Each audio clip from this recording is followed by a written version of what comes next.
ஒரு நாள் சின்சான் சாப்பிட்டுக்கிட்டு இருக்கும்போது மிஸ்டர் ஜேம்ஸ் சின்சானோட உடம்புக்குள்ள எப்படி போறதுன்னு பாத்துக்கிட்டே இருந்துச்சு.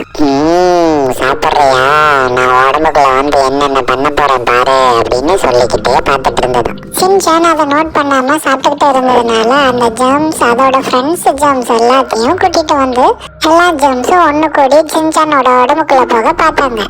அப்போ சின்சான் பிரஷ் பண்றத பார்த்துட்டு சின்சானுக்கு பிரஷ் பண்ற குட் ஹாபிட் எல்லாம் இருக்கு போல அப்படின்னு நினைச்சு பார்த்துட்டு இருந்தாங்க. ஒரு நாள் சின்சான் பேட் ஸ்மெல் வர ஏதோ ஒண்ணு சாப்பிட்டுக்கிட்டு இருந்தான். அது ஜேம்ஸுக்கே தாங்க முடியல. அப்போ ஃபுட் மூலமா நம்ம சின்சானோட உடம்புக்குள்ள போயிடலாம் அப்படின்னு ஜேம்ஸ் எல்லாம் பிளான் பண்ணாங்க. இப்படி போனா சின்சானோட கதையவே முடிச்சிடலாம் அப்படின்னு நினைச்சிட்டு இருந்தது. நீ சாப்பிடு சின்சான், நான் உடம்புக்குள்ள வந்து உன்னை என்ன பண்ண போறேன் பாரு அப்படின்னு சொல்லி ஜேம்ஸ் எல்லாம் வெயிட் பண்ணிக்கிட்டே இருந்துச்சு.